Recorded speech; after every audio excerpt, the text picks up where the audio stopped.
Praise lord. దేవుని పరిశుద్ధ నామానికి మహిమ కలుగును గాక. ప్రభువైన అయిన యేసుక్రీస్తు వారి నామంలో మీ అందరికీ శుభాలు తెలియచేసుకుంటూ ఉన్నాను. దేవుడిచ్చిన కృపను బట్టి ఇలా మరోసారి ముందుకు రావడానికి నేను ఎంతగానో సంతోషిస్తూ నేటి వాక్య భాగాన్ని మనము ధ్యానించుకుందాం. ఈరోజు మనం ధ్యానించుకోబోయే అంశము కృప. కృప అనే మాట ఎంతో మధురమైనది. ఏ యోగ్యత లేని వారికి అర్హతనిచ్చేది దేవుని యొక్క కృప. ఇలా మీ ముందు నిలబడి ఉన్నానంటే దేవుని యొక్క కృప. మీరు నా వాక్యాన్ని వింటున్నారంటే దేవుని యొక్క కృప కదండి. ఆయన కృప లేనిదే మనము జీవించలేము. ఆయన కృపగల దేవుడు, ప్రేమగల తండ్రి. ఆయన కృప మనతో ఉండగా మనము సాగిపోతూనే ఉంటాము, జీవిస్తూనే ఉంటాము. విలాప వాక్యములు 3వ అధ్యాయము 22లో మనం చూసినట్లయితే కనుక చక్కని వాక్యం మనం చూడొచ్చు. యెహోవా కృపగలవాడు, ఆయన వాత్సల్యత ఎడతెగక నిలిచినది కనుక మనము నిర్మూలము కాకున్న వారము. గొప్ప మాట దేవుడు మనకిచ్చి ఉన్నారు. ప్రార్థన చేసుకుందాం. సర్వశక్తుడా, ఆశ్చర్యకరుడా, గొప్ప దేవానికి వందనములు తండ్రి. నీటి యొక్క వాక్యాన్ని ధ్యానించుచుండగా మీరు మాతో ఉండండి. మీ పరలోకపు జ్ఞానాన్ని మాకు ఇవ్వండి.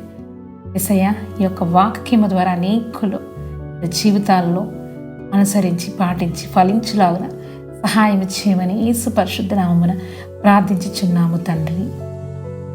చక్కని వాక్యాన్ని మనం చదువుకున్నాం కదండి. యెహోవా కృపగలవాడు, ఆయన వాత్సల్యత ఎడతెగక నిలిచినది కనుక మనము నిర్మూలము కాకున్న వారము. ఈ లేఖనం ద్వారా సత్యాన్ని గ్రహించి ప్రతి పరిస్థితి యందు ఆయన కృపకై కనిపెట్టుకొని ఉండాలి.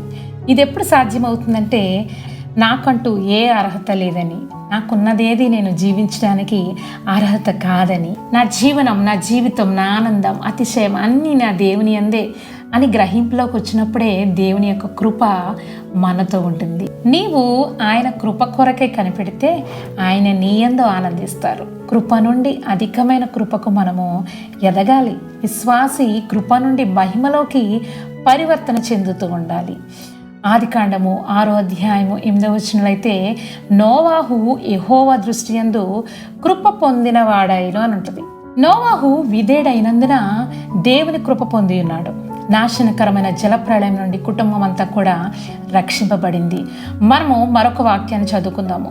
రోమియోలకు రాసిన పత్రిక 3వ అధ్యాయము 24వ వచనంలో చక్కని మాట ఉంది. కాబట్టి నమ్మువారు ఆయన కృప చేతనే క్రీస్తు యేసునందలి విమోచన ద్వారా ఉచితముగా నీతిమంతులమని తీర్చబడుచున్నారు.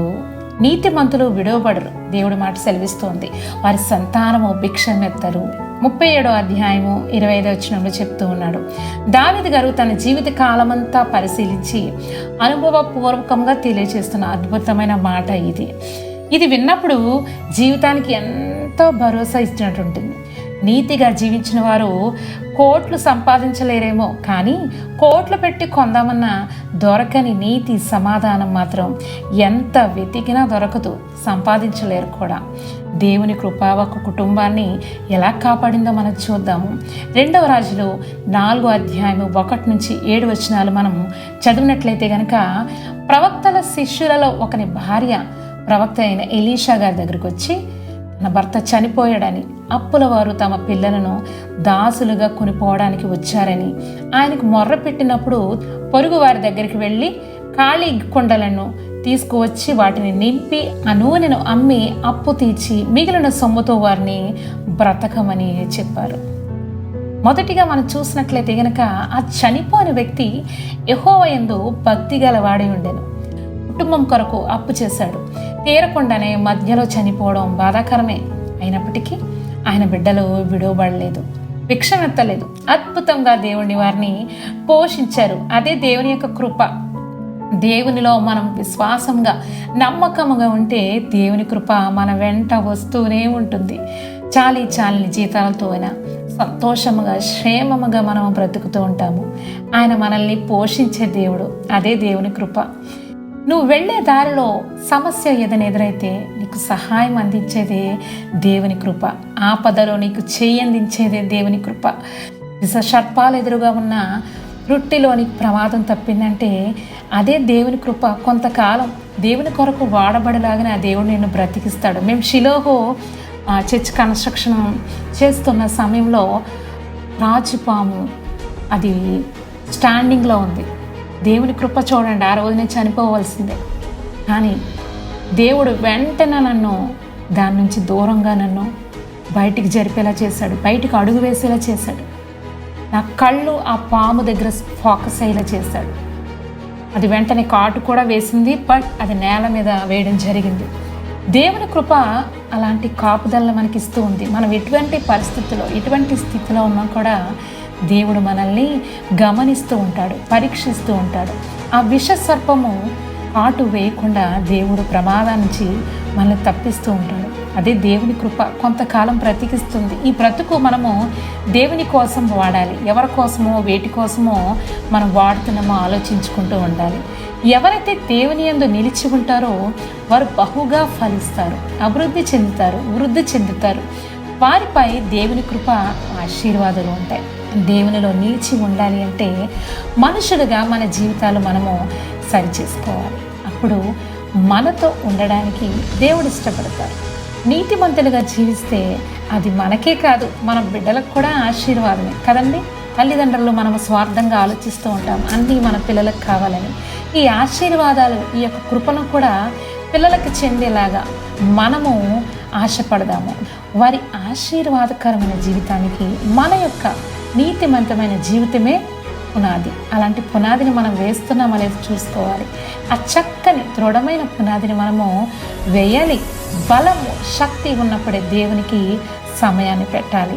అది మన భాగ్యం అనుకోవాలి. ఎందుకంటే నువ్వు దేవునికి పరిచర్య చేయాలన్నా చేయలేని స్థితిలో ఉంటే గనుక అప్పుడు బాధపడతావు, అయ్యో నేను దేవుని పని ఏమీ చేయలేకపోయానని.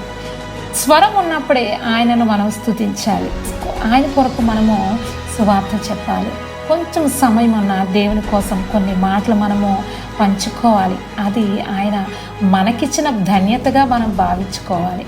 అప్పుడు దేవునికి ఇష్టమైన మనం పాత్రలం అవుతాం. మనతో ఉండటానికి ఆయన ఇష్టపడతారు.